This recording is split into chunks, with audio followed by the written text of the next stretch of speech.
नमस्कार दोस्तों आज का हमारा टॉपिक है अनलॉक योरसेल्फ इन ट्रेडिंग। अब इसका मतलब क्या होता है समझते हैं। देखिए, अनलॉक योरसेल्फ मीन्स हमको अपने आप से अनलॉक करना है। मतलब कैसे? हमारे जो माइंड में थॉट है जिसके कारण हमारी गाड़ी अटकी हुई है या हमारी कंसिस्टेंसी नहीं बन पा रही है, हमारा डिसिप्लिन नहीं बन पा रहा है या हमारी प्रॉफिटेबिलिटी है ना हो ही नहीं पा रही है, तो हमको सबसे पहले अपने आप को उससे अनलॉक करना पड़ेगा, उन थॉट से अनलॉक करना पड़ेगा। वो बिहेवियर पैटर्न जो हमारे माइंड में क्रिएट हो चुका है उससे हमको अनलॉक करना पड़ेगा, ताकि हमारी जो नेक्स्ट जो स्टेप है, हमारा जो नेक्स्ट साइकिल है, प्रॉफिटेबिलिटी वाला साइकिल है या हमारी जो डिसिप्लिन वाली साइकिल है या कंसिस्टेंसी वाली साइकिल है, वो कंटिन्यू रहे, उसमें एक कंटिन्यूटी रहे और वही हमको बार बार वही रिपीट करना है।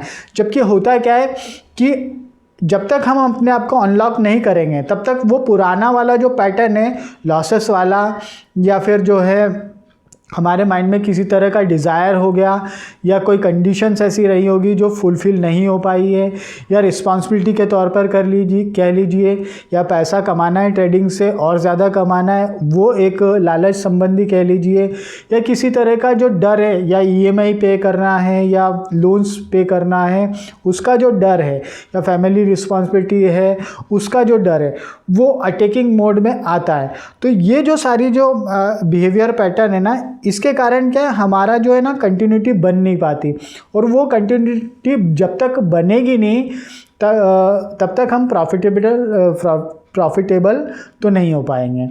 और इस कारण क्या होता है कि ना हम बार बार ना वो पुराने वाले जो पैटर्न रहता है ना उसमें क्या बार बार घूमते रहते हैं। अब इससे बचने के लिए हमको क्या करना है? इससे बचने के लिए देखो, सबसे पहले तो हमको हमारे चेकलिस्ट के हिसाब से काम करना है, ठीक है। दूसरा, हमारा मैकेनिकल ट्रेडिंग प्लान, हमारा चेकलिस्ट, उसकी कंडीशंस को देखते हुए हमको एंट्री और एग्जिट प्लान करना है, ठीक है। तीसरी जो चीज़ इम्पॉर्टेंट होती है, और इनफैक्ट ये बहुत इम्पॉर्टेंट रहती है, मतलब मोस्ट इम्पॉर्टेंट रहती है, क्या होता है कि सारा कुछ होने के बाद में भी हम यहाँ पे दो कंडीशन की बात करेंगे। पहली तो हमारा स्टॉप लॉस हिट हो गया, और सेकंड कंडीशन हमारा टारगेट हिट हो गया। तो पहले बात कर लेते हैं, स्टॉप लॉस हिट हो गया तो सपोज़ करो हमारी एंट्री हमारे प्लान के अनुसार है, हमारे मैकेनिकल ट्रेडिंग प्लान के अनुसार है, हमारी चेकलिस्ट की सारी कंडीशंस को फुलफ़िल करते हुए हमने एंट्री करी, और जिस दिशा में हम सोच रहे थे उस दिशा में स्टॉक या ऑप्शन या इंडेक्स चला नहीं और हमारा स्टॉप लॉस हिट हो गया, ठीक है। एक कहानी यहाँ इसके बाद शुरू होती है। इसके बाद शुरू होती है कि हमारे मन में ना एक जो रहता है कि गुस्सा है ना, वो अपने आप में क्रिएट होता है। वो क्रिएट होता है हमारे माइंड में। मार्केट में इस तरह का कुछ नहीं रहता, मार्केट अपने हिसाब से मूव करता है सारा कुछ, लेकिन सारा कुछ जो है ना हमारे माइंड में ही क्रिएट होता है, और उसी की बदौलत ना हमारी स्थिति दिक्कत में आ जाती है। क्या होता है कि हमारा स्टॉप लॉस हिट हो गया। अब स्टॉप लॉस हिट होने के बाद में क्या है कि हमारा जो रिवेंज ट्रेडिंग होने की प्रॉबिलिटी है ना वो बढ़ जाती है। अब वो बढ़ जाती है तो हमारा जो लॉस वाला जो साइकिल है ना वो कंटिन्यू होता रहता है। मतलब क्या है कि हम बार बार एंट्री करेंगे, फिर वही चीज़ होगी। अब इस कंडीशन में क्या होता है कि प्रॉपर जो चीज़ें हमको जो देखना चाहिए, हमारी एज के अनुसार, हमारे ट्रेडिंग प्लान के अनुसार, हमारे चेकलिस्ट के अनुसार जो हमको कंडीशंस देखना चाहिए वो हम प्रॉपर तरीके से देखते नहीं हैं, या अधूरे मन से देखते हैं, या हमारा उसमें ध्यान ही नहीं रहता। हमारा बैक में जो डाटा रहता है ना उसी बेसिस पे हम ट्रेड करने लगते हैं और बिहेव करने लगते हैं। तो उस कारण क्या होता है, रिवेंज ट्रेडिंग वाली कंडीशन होती है, और वो कंडीशन इतनी भयानक हो जाती है कि ओवर ट्रेडिंग होने लगती है। बार बार हम हर जो कैंडल रहेगा ना उस पर रिएक्ट करने लगते हैं। तो ये जो पैटर्न है ना ये अपने आप में बहुत कहना चाहिए कि डरावना भयानक पैटर्न है ट्रेडिंग में, और इसके कारण क्या है, एक लॉस की प्रॉबिलिटी बहुत बढ़ जाती है ना। अब बात करते हैं दूसरे नंबर की। तो दूसरे नंबर पे क्या हुआ है कि सपोज़ कीजिए हमारा टारगेट हो गया हिट, ठीक है।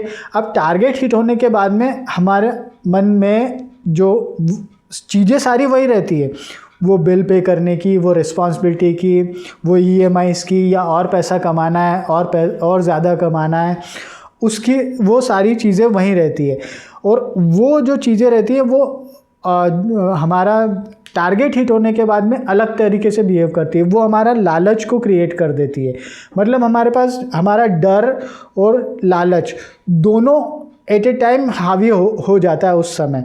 डर कैसे होगा कि वो EMI वाला कॉन्सेप्ट हो गया, या फिर और पैसा कमाना है तो वो एक लालच हो गया।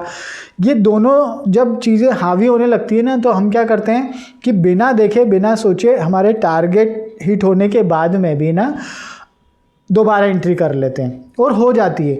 इनफैक्ट कई सारे लोगों के साथ ऐसा होता है, इनफैक्ट मेरे साथ भी बहुत होता था। तो मैंने क्या किया इसके लिए, इसका वो भी उपाय है। तो क्या होता है ना कि जब इस तरह की कंडीशन क्रिएट हो गई तो फिर क्या होगा कि जैसा हम लोग है ना कि लॉसिंग मतलब स्टॉप लॉस जब हिट हुआ उस समय हम रिएक्ट करते थे सेम, लगभग मान के चलिए सेम जो है ना, वैसे ही हम टारगेट हिट होने के बाद में भी रिएक्ट करने लगते हैं। और उस कंडीशन में भी सेम चीज़ होती है, हमारा जो ओवर ट्रेडिंग की प्रॉबिलिटी बढ़ जाती है। क्यों? क्योंकि हम है ना बार बार बिना देखे बिना सोचे एंट्री लेने लगते हैं, और हर जो कैंडल है उस पर रिएक्ट करने लगते हैं। तो हम क्या है, सीधी सी बात है, हम अनकंट्रोल वाली स्थिति में चले जाते हैं। मतलब हम हमारे दिमाग में जो डाटा है उसके हिसाब से रिएक्ट करने लगते हैं, हमारे जो इमोशंस है हमारे ऊपर हावी होने लग जाते हैं। और ये प्रक्रिया जो कह लीजिए, ये साइकिल कह लीजिए, या ये पैटर्न कह लीजिए, ये बार बार होने लगता है। इस कारण क्या होता है कि हम उसी साइकिल में घूमते रहते हैं। अच्छा, क्या होता है कि हम है ना हर मार्केट ख़त्म होगा तो हम जैसे हमने प्लान भी बनाया, या कह लीजिए कि हमने जर्नलिंग किया, तो हम उसको लिखते भी है कि यार हम इस तरह का हम नहीं करेंगे। लेकिन वाकई में ऐसा होता है क्या? वाकई में ऐसा होता नहीं। क्योंकि इनफैक्ट क्या होता है कि जब तक हम उस चीज़ को कट ऑफ नहीं करेंगे, मान के चलिए, तब तक ना हमारा जो है बार बार ट्रेडिंग करने का मन करेगा। बिकॉज ये भी एक तरह का एडिक्शन ही है ना। तो इससे बचने के लिए हमको क्या करना चाहिए? देखो, इससे बचने के लिए सिंपली तौर पे हमको रोज़ तो मेडिटेशन करना चाहिए। जैसे हमने पिछले वीडियोस में भी बात करी कि 8:30 से 9:45 बजे के बीच में 5 से 7-10 मिनट जैसा भी हो सके, संभव जैसा भी हो, मेडिटेशन करना चाहिए। ताकि क्या हो कि जब हम ट्रेडिंग स्टार्ट हो हमारी, तो हमारा जो पुराना जो हमारे बैक में डाटा है, हमारे माइंड में जो डाटा है, वो हम पर हावी ना हो। हमारी जो कंडीशंस हैं, हमारे ब्रेन की जो कंडीशंस है, हमारे ब्रेन की जो सिचुएशन है, वो एक स्टेबल रहे, हमारे इमोशन स्टेबल रहें। और जब इस तरह का हम डेली प्रैक्टिस करेंगे ना, तो क्या होगा कि हमारा अपने आप पे कंट्रोल होने लगेगा। और उसके बाद में क्या, टारगेट हिट हो गया या स्टॉप लॉस हिट हो गया, तो हम अपने आप को रोक पाएंगे, हम अपने आप को एनालिसिस कर पाएंगे, हम अपने आप को देख पाएंगे कि यार मेरा स्टॉप लॉस हिट हो गया या मेरा टारगेट हिट हो गया, तो मुझे अब रुकना चाहिए कि वाकई में ट्रेडिंग करना चाहिए। एक स्पेशली ये जो क्वेश्चन है ना, ये उस समय अपने आप से पूछना बहुत ज़रूरी है।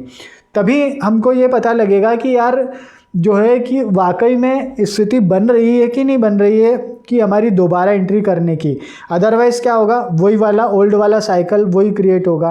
तो इस सब से बचने के लिए बेहतर है कि शुरुआती दौर में, अगर जैसे मेरे साथ में ये पहले बहुत होता था और मैंने काफ़ी इस पर ना धीरे धीरे करके इस पर लगाम लगाई कहना चाहिए। तो इससे बचने के लिए सबसे पहले आप क्या कीजिए कि सिस्टम को ऑफ़ कर दीजिए, या 15 से 20 मिनट आधे घंटे के लिए अपना डेस्क है, अपना ट्रेडिंग जो सिस्टम है, उससे आप थोड़ा सा दूर चले जाइए। ताकि क्या होगा कि वो जो इमोशंस हावी होने वाले थे, वो राह तक रहे थे ना हमारे ऊपर हावी होने की, उसमें ब्रेक लग जाएगा। शांति से सोचिए, देखिए, और फिर आइए, फिर वही चीज़ अपनाइए कि हमारा चेकलिस्ट क्या कहता है, हमारा एज क्या कहता है, हमारी मैकेनिकल ट्रेडिंग प्लान, हमारी जो चेकलिस्ट है उसके हिसाब से वाकई में एंट्री की कंडीशंस बन रही है कि नहीं बन रही है।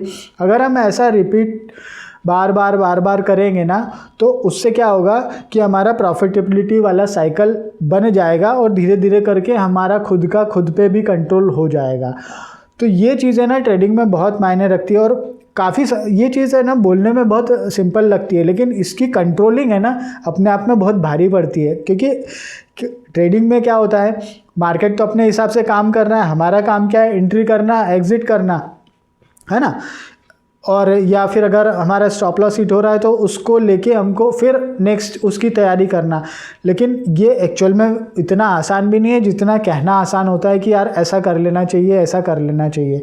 और इसका एक्चुअल में कुछ है ना इलाज भी नहीं है, मतलब इसका कोई उपाय भी नहीं है, इसका कोई सॉल्यूशन भी नहीं है अगर हम पुराने पैटर्न को में उलझे रहें तो ये मान के चलिए कि यार इससे निजात पाने के लिए हमको एक ही तरीका है कि हमको मेडिटेशन करना पड़ेगा, हमको अपने आप को कट ऑफ करना पड़ेगा, हमको अनलॉक करना पड़ेगा। वो इसलिए करना पड़ेगा क्योंकि वो हमको अनलॉक करना है अपने वो लॉस मेकिंग वाले जो पैटर्न है ना उससे अनलॉक करना है। हमारे जो माइंड में जो थॉट्स है पुराने, वो जो एक उसके कारण जो एक पैटर्न क्रिएट हुआ है उससे हमको अपने आप को अनलॉक करना है। हमारा जो बिहेवियर पैटर्न है ड्यूरिंग ट्रेडिंग, हम कैसे बिहेव करते हैं, कैसे चीज़ों को देखते हैं, वो जो है ना चीज़ उससे हमको अनलॉक करना है और अपने आप को एक नई साइकिल में, एक प्रॉफिटेबल साइकिल में अपने आप को ढालना है, हमको वो चीज़ लर्न करना है। तो आशा करता हूँ कि यार आपको ये चीज़ें ना समझ में आ गई होगी, और आप स्पेशली जो है ना पिछले जो वीडियोज़ है ना उसको थोड़ा थोड़ा देखिए, ताकि क्या होगा ना हम सिस्टमेटिक तरीके से चीज़ों को स्टेप बाय स्टेप आगे चल रहे हैं, स्टेप बाय स्टेप आगे बढ़ रहे हैं, ताकि ना एक एक चीज़, एक एक प्रॉब्लम जो ड्यूरिंग ट्रेडिंग होती है, जो हिडन प्रॉब्लम्स भी होती है जिसका कॉमन प्लेटफॉर्म पे जिक्र नहीं होता बिकॉज ऑफ वो हमारे इंटरनल रहती है, और उससे हम आगे बढ़ पाएँ, उसको ख़त्म कर पाएँ और जो है प्रॉफिटेबल हम बने। तो चलिए इसी के साथ वीडियो को विराम देते हैं, मिलते हैं नेक्स्ट वीडियो में, तब तक के लिए थैंक यू।